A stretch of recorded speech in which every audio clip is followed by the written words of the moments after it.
Hello, scholars. This is Keith Hammond, and I want to give you some quick ideas about how you can use character and characterization to analyze your short stories. If you want to learn about characters, Disney is a great place to start.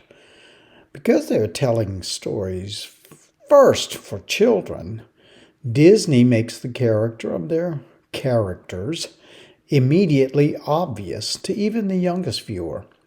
My 4-year-old granddaughter, for instance, knows immediately who the good guys are and who the bad guys are.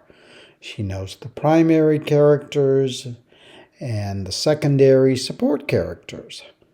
She knows the protagonist from the antagonist, even if she doesn't know those particular terms.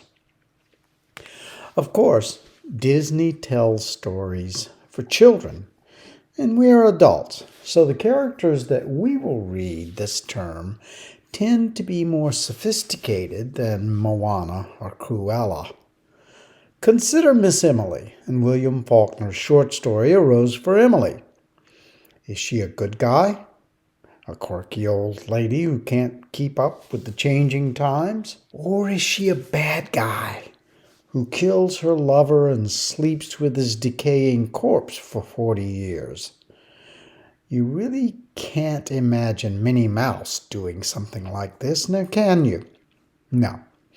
Most of the characters we read about in adult fiction are much more complicated and complex than Disney characters, and you need a richer vocabulary to analyze them and discuss them. In this talk, I'll show you one way to use the literary concepts of character and characterization to analyze the short story, A Rose for Emily. Literary scholars have lots of technical terms with which to analyze and discuss the characters they find in literature and the characterization techniques that authors and readers use to bring characters to life, whether from a movie screen or a printed page. You should master these terms so that you can use them first to analyze your story, and then second, to explain what you've learned about the story to your readers. In our case, that's your classmates. It's like a competent auto mechanic who can explain an auto repair using the correct terms. A really fine mechanic will define those terms for you to make sure that you understand what he's saying. You might need to define some terms in your own essays for your classmates. Now, you'll come across lots of terms when doing the background reading about your story, so note those terms and learn to use them. They'll help you. Your first step is to reread the story. I know, you've already read it. Doesn't matter, reread it. Focusing this time specifically on the various characters and the characterization, the ways that the characters are presented and developed. Take notes and ask questions. Capture passages that illustrate some point you can make about character. Is this the protagonist or the antagonist, for instance? Is it a round character or flat? And so on. Or about characterization. Is this direct characterization or indirect? Is this internal to the character or is it external to the character? For instance, in the very first sentence of the story, we are introduced to Miss Emily Grierson. This should signal to you that she might be important.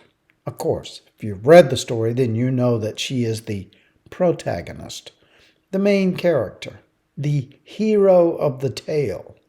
You also know that she is a complex character, neither all good nor all bad. But in this opening passage, you don't know yet what to make of her. She's just an old lady who died. It goes like this.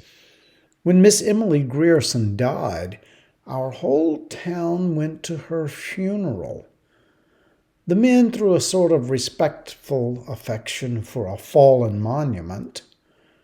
The women mostly out of curiosity to see the inside of her house, which no one save an old manservant, a combined gardener and cook, had seen in at least 10 years. Pay attention. Miss Emily's important.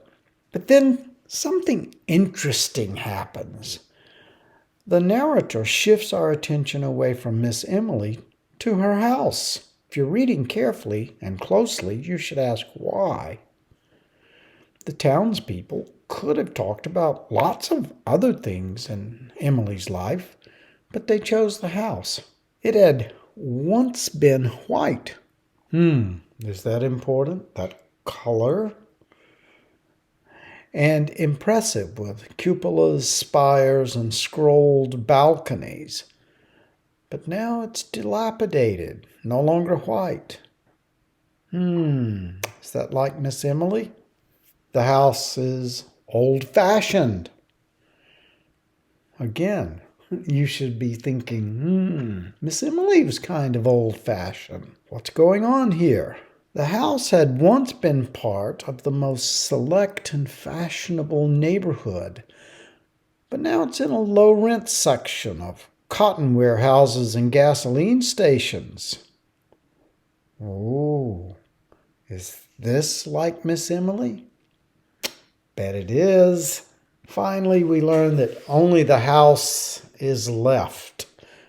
Quote, lifting its stubborn and coquettish decay, an eyesore among eyesores.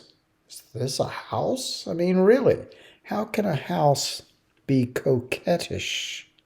By the way, if you don't know what that word means, you should look it up. And if you use it in your essay, define it. It's quite possible that most of your classmates don't know what it means either. Obviously, the townspeople here are directly describing the house, characterizing the house. But are they also slyly describing Miss Emily?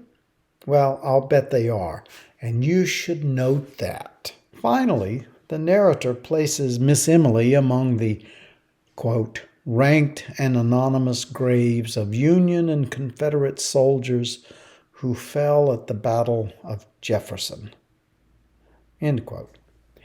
The townspeople then are making a rather explicit connection between Miss Emily and the American Civil War. And when you recall that in the first paragraph, the narrator had called Miss Emily, quote, a fallen monument, then you begin to suspect that her character represents maybe the Civil War or that lost cause, as the townspeople of Jefferson, Mississippi might remember it. Yeah, you're starting to dig into something. And just on the first page then, through a close reading and with just a handful of technical terms, we've been able to generate some new ideas about the story that quite likely escaped the attention of your classmates. That means you now have enough to start writing. And if you continue to read, then you'll find lots more ideas about characterization that you can weave into an engaging essay that will help your readers understand A Rose for Emily more than they did before they read your essay. And that, after all, is your goal. To show me that you learned something about the story and to share what you learned with your classmates. Give them some insights that they haven't thought about yet. Well, thanks for listening all the way to the end. I hope this helps, and I'll see you on the net.